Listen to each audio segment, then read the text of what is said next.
നമസ്കാരം. നിങ്ങൾക്ക് എപ്പോഴെങ്കിലും ഇങ്ങനെ തോന്നിയിട്ടുണ്ടോ, നമ്മുടെ ഭർത്താവ് പോരാ, അത്ര പോരാ എന്ന് തോന്നിയിട്ടുണ്ടോ? അപ്പോഴത്തെ അവളുടെ ഭർത്താവിനെ ഇപ്പുറത്തെ അവളുടെ ഭർത്താവിനെയൊക്കെ നിങ്ങൾ കമ്പയർ ചെയ്തിട്ടുണ്ടോ? അതിന് ഉദാഹരണമായിട്ട് ഞാനൊരു കഥ പറഞ്ഞു തരാം നിങ്ങൾക്ക്. ഒരു ഭാര്യയും ഭർത്താവും കൂടി ഇങ്ങനെ നടന്നു പോകുമായിരുന്നു. അപ്പോൾ അവര് കുറച്ച് ദൂരം കഴിഞ്ഞപ്പോൾ ഒരു കുരങ്ങനും കുരങ്ങെത്തി അവിടെ നന്നായിട്ട് സന്തോഷമായിട്ട് തിരിച്ചും മറിച്ചും ഉമ്മ കൊടുത്തും മുടിയിലെ പേൻ നോക്കിയൊക്കെ കിടക്കുന്നുണ്ട്.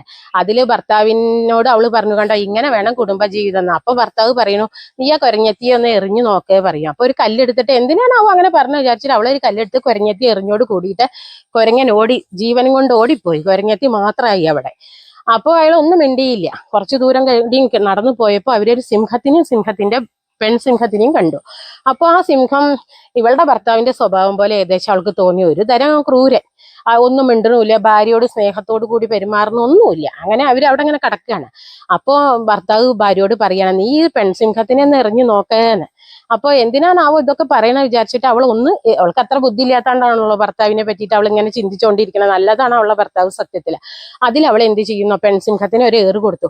അതോടുകൂടി ആ ആൺസിംഹം സട്ട കുടഞ്ഞ് എഴുന്നേറ്റ് പെൺസിംഹത്തിനെ രക്ഷിക്കാവുന്നിടത്തോളം രക്ഷിച്ച് രണ്ടുപേരും കൂടിയാണ് മുന്നിൽ നടത്തി പെൺസിംഹത്തിന്, പിന്നിലാണ് ഇവൻ. എപ്പോഴും നീ വല്ല ഏറും കിട്ടുവച്ചിട്ടേ. അങ്ങനെയാണ് അവർ രണ്ടുപേരും കൂടിയും പോയത്. അപ്പൊ ഇങ്ങനെയാവണം ദാമ്പത്യം എന്നുള്ളതിന്റെ ഒരു ഉദാഹരണമാണ് ഞാൻ ഈ പറഞ്ഞത്. കാരണം നമ്മൾ ഈ ഒപ്പം ഇരിക്കണതിലോ ചിരിക്കണതിലോ കടക്കണതിലോ ഒന്നും അല്ല ദാമ്പത്യം.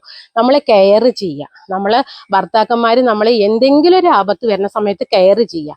അപ്പൊ നമ്മൾ സൗന്ദര്യം നോക്കിയിട്ടോ പണം നോക്കിയിട്ടോ ഒന്നും ആവരുത് കേട്ടോ. നമ്മളെ പെൺകുട്ടികളെ കല്യാണം കഴിച്ചു കൊടുക്കുമ്പോഴും നമ്മള് ഒരു പൗരുഷമുള്ള ഒരാളുടെ കൂടെ നമ്മൾ പറഞ്ഞയക്കണം. കാരണം അയാളുടെ വ്യക്തിത്വം മറന്ന് ഒന്നും ചെയ്യില്ല.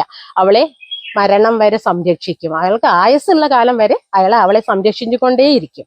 അപ്പോ ഇതാണ് ഞാൻ പറഞ്ഞ കഥയുടെ സാരം. അപ്പൊ നമസ്കാരം.